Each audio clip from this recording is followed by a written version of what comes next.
ఇండియాలోనే #1 varicose veins hospital, Avis vascular centre. నమస్తే రమగారు. నమస్తే జయ. రమగారు, దెయ్యాలు, భూతాలు, పిశాచాలు ఇలాంటి కథలు చెప్తారు కదా, ఏదైనా ఒకటి. దయ్యాలు భూతాలు కాకుండా యక్షుల కథ చెప్తాం. పూర్వమట సింధు దేశపు రాజుగారికి 2 కుమారులు ఉండేవారు. సంజీవకుడు, జీవకుడు. చాలా బుద్ధిమంతులు. ఇద్దరు సమానమైన పరాక్రమాలు అవి కలిగిన వాళ్ళు. వాళ్ళిద్దరు ముందు నుంచి ఒకే వస్తువుకు పోటీ పడే గుణం కలిగి ఉన్నవాళ్ళు. రాజుగారికి పెద్ద కొడుకైన సంజీవకుడు అంటే ఇష్టం. అతను బాగా యుద్ధ విద్యలు నేర్చినవాడు, సమర్థుడు, తెలివైనవాడు. జీవకుడు కూడా మంచివాడే. ఇతనికి యుద్ధ విద్యలు అవి వచ్చు. కానీ సంజీవకుడు అంత బ్రైట్ కాదు బహుశా. కానీ జీవకుడు చాలా సమయస్ఫూర్తి అవి కలిగినవాడు, తెలివిగా ఉండేవాడు. పెద్ద అబ్బాయి కంటే చిన్న అబ్బాయి తెలివైనవాడు, పెద్ద అబ్బాయి బలశాలి. అయితే వీళ్ళిద్దరిలో రాజుగారికి పెద్ద అబ్బాయి అంటే ఇష్టం. తన తర్వాత రాజ్యానికి వస్తాడని, బాగా యుద్ధ విద్యలు అవి తొందరగా నేర్చుకున్నాడని, అలా కొంచెం ఒక పెద్ద పిల్లల మీద ప్రీతులు కనపడుతూ ఉంటాయి. అవునండి. వీళ్ళకు ప్రధానమంత్రి గారు ఒక ఆయన ఉన్నాడు. ప్రధానమంత్రి గారికి వాసంతిక అని ఒక కూతురు ఉంది. ఈ అబ్బాయిలు ఇద్దరు వెంటనే 1 సంవత్సరం గ్యాప్తో పుట్టిన వాళ్ళు. వాసంతిక వీళ్ళకంటే కొద్దిగానే చిన్నది, కానీ చిన్నప్పటి నుంచి కలిసి ఉన్నారు. ఈ 2 అబ్బాయిలకి వాసంతికని పెళ్లి చేసుకోవాలని ఉంది. రాజుగారు తేల్చుకోలేకపోయారు, మంత్రి గారు తేల్చుకోలేకపోయారు. ఏమన్నారు, మీలో ఎవరో ఒకళ్ళు ఊరుకుంటే రెండో వాళ్ళకి అమ్మాయి నుంచి పెళ్లి చేస్తానన్నాడు. వాళ్ళిద్దరూ తగ్గేదేలే అన్నారు. తగ్గల. అయితే ఏమైంది, సరే పట్టాభిషేకం చేసే సమయం దగ్గరకు వస్తుంది, వివాహం కావాలి. వివాహానికి ఒక పోటీ పెడదాం అనుకున్నారు. ఏం పెడదాం పోటీ? సరే ఏమన్నారు, కోట గోడెక్కి రాజకుమారులు ఇద్దరు చెరుకో బాణము వేయాలి. ఎవరి బాణం ఎక్కువ దూరం పోయిందో వాళ్ళకి వాసంతికనిచ్చి వివాహం చేస్తారు, పట్టాభిషేకం చేసేస్తారు. సరే అబ్బాయిలు ఇద్దరు బాణం వేశారు. కోట గోడ దాటి రాజవీధులు దాటి పడింది సంజీవకుడి బాణం. యువరాజు బాణం దొరికింది, ఇక్కడ దొరికింది అన్నారు. దూరంగా కనపడింది. జీవకుడు వేసిన బాణం అసలు కనపడలా. అది ఎక్కడికి వెళ్ళిపోయిందో.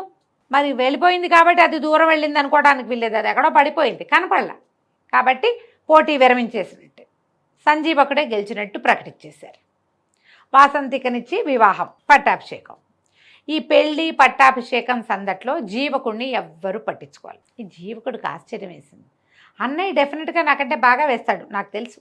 కానీ నాది కూడా ముందో వెనకో ఎక్కడో పడి ఉండాలిగా బాణం, ఎందుకు కనపడలేదు అది అని చెప్పి వీళ్ళంతా పట్టాభిషేకం హడావిళ్లలో ఉంటే అతను తను బాణం వేసిన దిక్కుగా నడిచి వెళ్ళాడు. ఎంతో దూరం వెళ్ళిపోయాడు. కనీసం ఒక 70 ఆమడలు నడిచాక ఒక కొండ వచ్చింది. అక్కడ ఇతనికి తన బాణం దొరికింది. ఆశ్చర్యపోయాడు. ఏమిటి ఇంత దూరమా, నాకు అంతుందా? లేదే.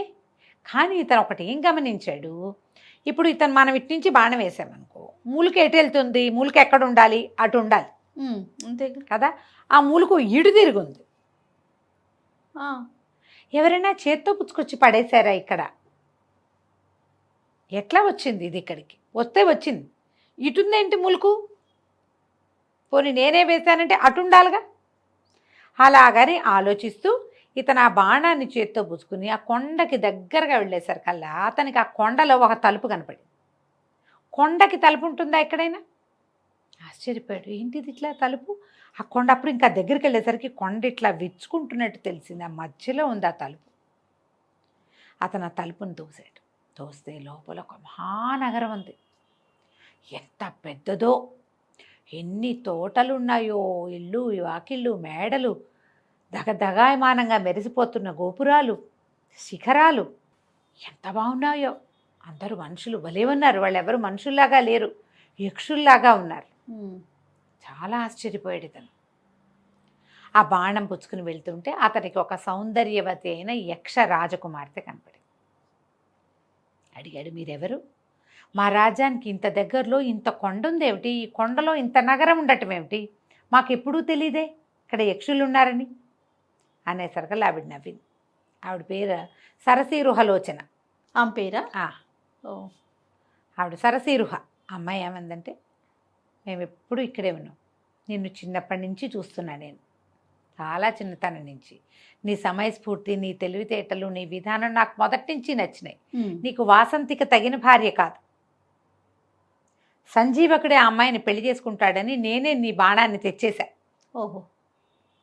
చిన్నప్పటి నుంచి నిన్ను గమనిస్తున్నాను నేనంటే ఇతను ఆశ్చర్యపోయాడు. నువ్వు యక్షకన్యకవు కదా, నన్ను ఎందుకు చూస్తున్నావు నువ్వు అంటే, నాకు నువ్వు నచ్చావు, మాకు కావాల్సిన వాళ్ళని మేము పెళ్లి చేసుకోవచ్చు, మా నాన్న మా వాళ్ళు ఏం కాదనరు అని నువ్వు నాతోటే ఉండిపోమంది. ఈ అమ్మాయిని చూస్తే వాసంతికి ఎందుకు పనికిరాదు దీని ముందు. ఈ సరసిరుహాయి ఈ అమ్మాయి ఏమో ఇది కదా, మరి యక్షిణి కదా, ఆ యక్షలోకంలోనే ఉండిపోయాడు. వాళ్ళు అబ్బో ఈ అబ్బాయిని చాలా చేశారు, గౌరవించారు, మర్యాద చేశారు, బోల్డన్ని అతిథి మర్యాదలు చేశారు, ఫుడ్స్ రకరకాలు. అక్కడ ఉన్నవి ఏమిటి, ఆ నగలు ఏమిటి, ఆ నాణ్యాలు ఏమిటి, ఆ కిరీటాలు ఏమిటి, ఆ స్నానాలు ఏమిటి, ఆ స్నానం చేయించే విధానం ఏమిటి, ఆ ఈత కొలనులు ఏమిటి, అబ్బో అసలు చెప్పలేమన్నమాట. దాన్ని ఆ నగర సౌందర్యము, ఆ పట్టణ ఇది మామూలుగా లేదు. ఎన్నాళ్ళో ఉండిపోయాడు. ఆ అమ్మాయినిచ్చి పెళ్లి చేసేశారు ఈ సరసిరుహని ఇతనికి, ఈ జీవకుడికి. జామని ఉన్నారు. ఒక 2 నెలలు అయ్యాక ఇతనికి కొత్త ఈ హడావిడి అన్నీ తగ్గిపోయి అంతా అలవాటు అయ్యాక నాన్న అన్నయ్య గుర్తు రావటం మొదలుపెట్టారు. ఏమిటో ఇన్నాళ్ళు అయింది, వాళ్ళు నా గురించి ఏమనుకుంటున్నారు, పట్టాభిషేకం చేసుకున్నానని వెళ్ళిపోయాను అనుకున్నారో ఏమిటో. ఒక్కసారి వెళ్ళి నాన్నని చూద్దాం, అన్నయ్యని చూద్దాం, వాసంతికి ఎట్లా ఉందో, రాజ్యం ఎట్లా ఉందో, అమ్మ ఎట్లా ఉంది, ఏ ఊహలు వచ్చినాయి. కొంచెం దిగులు పడ్డాడు. ఈ సరసిరుహ అడిగింది, ఎందుకు ఇట్లా ఉన్నావు ఏమిటి అంటే, మా నాన్నని చూద్దామని ఉంది, ఒక మాట వెళ్ళి రానా అంటే, సరే ఆవిడ ఏం చేస్తుంది, అట్లాగే వెళ్దు కానీ అని చక్కటి ఉత్తమాశ్వాలు పూంచిన ఒక రథం, బోళ్ళంతమంది దేవతాశ్వాలు కట్టిన రథము, కొంతమంది సైనికుల్ని ఇచ్చి కొన్ని బహుమతులు ఇచ్చి, ఒకే ఒక్కటి జ్ఞప్తికి పెట్టుకో, నువ్వు విన్నాళ్ళు ఎక్కడున్నావో ఎవ్వరికీ చెప్పద్దు, నాతో నీ వివాహం ఇతరులకి చెప్పకూడదు, రహస్యం ఇది, నువ్వు వెళ్ళిరా, ఎన్నాళ్ళు కావాలంటే అన్నాళ్ళు ఉండిరా, మనం ఇక్కడే హాయిగా ఉందాం అంది. అలాగే అన్నాడు. ఇతను ఈయన లోపల ఉన్న రాజ్యానికి రాజు. మరి యువరాణిని పెళ్లి చేసుకున్నాడు కదా, ఆ అమ్మాయి, ఆ రాజ్యం అమ్మాయిది. సరే వెళ్ళాడు. ఈ రాజు మంత్రులు అందరూ ఆశ్చర్యపోయారు. సడన్గా ఎక్కడి నుంచో వచ్చి ఊడిపడ్డట్టు, ఆకాశం నుంచి ఊడిపడ్డట్టుగా వచ్చిన జీవకుడిని చూసేసరికల్లా భయపడి చచ్చారు. వీడేదో గొడవ చేయడానికి వచ్చాడు అనుకున్నారు. నువ్వు ఎక్కడున్నావు అని అడగల. ఇతను వాసంతికని ప్రేమించాడు. రాజ్యము అన్నయ్యకే ఇచ్చాం, వాసంతికని అన్నయ్యకే ఇచ్చాం. ఏదో దురుద్దేశం మధ్యలో మనసులో పెట్టుకుని వెళ్ళిపోయాడు. ఇప్పుడు దురుద్దేశంతో వచ్చుంటాడు. అలాగని అనుమానపడ్డారు మంత్రులు, సామంతులు. రాజుగారికి చెప్పారు, జీవకుడు సజావైన ఉద్దేశంతో రాలేదు, ఆనుపాను చూసుకోవడానికి వచ్చాడు, ఏదో ఒకరోజు యుద్ధానికి వస్తాడు. రాజు అంత మనసిచ్చి ఉండలా చిన్న కొడుకుతోటి. ఇతను అదేం పట్టించుకోలే, హాయిగా అందరితోటి గడిపాడు, విందులు వినోదాలకి తిరిగాడు, అటు ఇటు. కొన్నాళ్ళక వెళ్ళొస్తాను అని వెళ్ళిపోయాడు. అమ్మయ్య అనుకున్నారు, అమ్మయ్య వెళ్ళిపోయాడు, ఇప్పుడు ఏం ఇబ్బంది లేదు. ఒక 2-3 నెలలు పోయాక మళ్ళీ మా నాన్నని చూస్తా అన్నాడు. అనేసరికల్లా మళ్ళీ సరసిరుహ ఈసారి ఇంకా పెద్ద రథం, ఇంకో 50 మంది సైనికులు, ఇంకో 25 మంది బానిసలు, అదే ఆ స్త్రీలు వెనకాల పనిచేసేవాళ్ళు అందరిని ఇచ్చి పంపించింది. బోల్డని గిఫ్ట్లు ఇచ్చింది. నాన్నకో వస్తువు, అమ్మకో వస్తువు, అట్లా రకరకాల మణులు మాణిక్యాలతోటి వస్తువులు. మళ్ళీ ఉన్నట్టుండి ఊడిపడ్డట్టుగా వచ్చినటువంటి జీవకుడిని చూసి హడిలు చచ్చారు వీళ్ళంతా. అయ్య బాబోయ్, లాస్ట్ టైం 50 మందితో వచ్చాడు, ఇప్పుడు 150 మందితో వచ్చాడు, ఈసారి ఇంకా పెద్ద రథం, ఇంకా బోల్డ్ సామాన్లు తెచ్చాడు, వీడు ఏ ఉద్దేశంతో వచ్చాడు, ఏదో చేయబోతాడు. రాజుగారు అట్లాగే మొహం మార్చుకుని ఉన్నాడు. కొద్ది రోజులు ఉన్నాడు ఇక్కడే జీవకుడు. అందరూ అనుమానంగానే సంచరించేవాళ్ళు. అతను ఏం మాట్లాడితే ఏం అర్థం తీయచ్చా అనే చూశారు. అతను ఏ వేళాకోళానికి నవ్వుతూ ఏదన్నా దురర్థాలే తీసుకున్నారు. మనకు అనుమానం ఉంటే అంతే, అన్న తప్పుగానే ఉంటుంది, మన మనసులో ఉంటుంది కదా. అది వాళ్ళు మొహం తిప్పితే మూతి తిప్పుకున్నారనిపిస్తుంది, మూతే తిప్పితే మెటికలు విరిచారనిపిస్తుంది. అలాగే మనం ఇలాగే చేస్తాం కదా. అవును. సరే, ఒక 10 రోజులు 20 రోజులు ఉండి జీవకుడు మళ్ళీ బయలుదేరి వెళ్ళిపోయాడు. వీళ్ళు ఊపిరి పీల్చుకున్నారు. రాజ్యంలో వాళ్ళంతా, మంత్రులు, మా సైన్యాధిపతి, రాజుగారు అందరూ ఊపిరి పీల్చుకున్నారు. సరిగ్గా 6 నెలలకి మళ్ళీ వచ్చాడు. ఈసారి పెద్ద సైన్యాన్ని ఇచ్చింది భార్య. మరి ఇప్పుడు ఇక్కడ బలపడుతున్నాం, ఇక్కడ బాగున్నాం, మనం మంది చూపించాలి కదా. పంపించేసరికల్లా పెద్ద అంత వచ్చిన సైన్యాన్ని చూసి హడిలు చచ్చారు వీళ్ళు. కొండ దగ్గర నుంచి వాళ్ళు నడిచొస్తుంటే ఆ రేగిన దుమ్ముకి ఎవరో యుద్ధానికి వస్తున్నారని భయపడ్డారు. తీరా చూస్తే జీవకుడే మామూలుగా వచ్చాడు. సరే, అప్పుడు వీళ్ళు ఏమనుకున్నారు, వీడికి ఏదో సహాయం లభిస్తోంది, ప్రతిసారి సైన్యం పెరుగుతోంది, వీళ్ళందరూ మామూలు మనుషుల్లాగా లేరు, వీడికి ఏదైనా దైవికమైనది లభించిందా, గంధర్వులో, యక్షులో, కిన్నర్లో, కింపురుషులో, రాక్షసులో, ఏమైనా పిశాచగణాలో ఏవో హెల్ప్ చేస్తున్నాయి. అందుకని ఎక్కడా లేని విడ్డూరమైన ఒక గిఫ్ట్ అడగండి జీవకుడిని, ఈసారి వచ్చినప్పుడు తెమ్మని.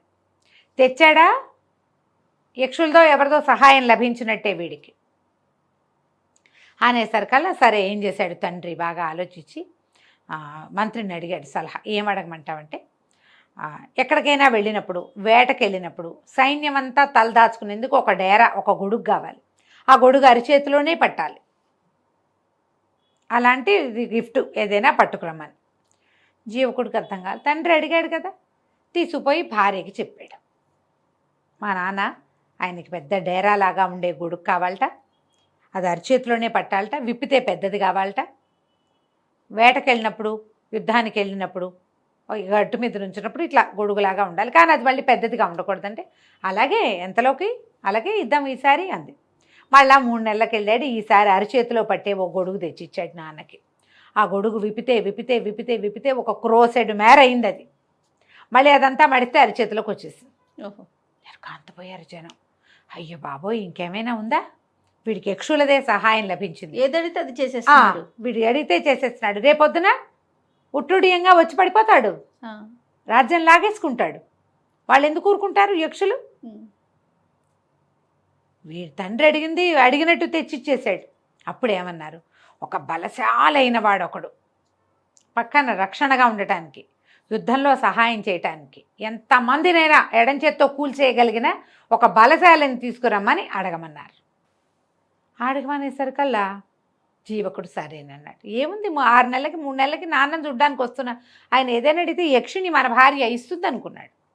వెళ్ళి అడిగాడు. సరసిరుహంది, ఇది మంచిది అడగలా మీ నాన్న, ఇది మంచిది కాదు, ఇది సమస్యలకు దారితీస్తుంది, కానీ మా నాన్న అడిగాడు కదంటే, అలాంటి మనిషి ఉన్నాడు, మా అన్నయ్యే, కానీ అతను ఉద్రేకి, అతనితో పని ఎలా అవుతుందో మనకు తెలియదు, మీ నాన్న అడిగాడు కాబట్టి పంపిద్దాం అని చెప్పి జీవకుడు ఇక్కడే ఉన్నాడు. ఈ సరసిరుహ వాళ్ళ అన్నయ్య ఒక మహాయక్షుడిని ఒకడిని పంపించారు.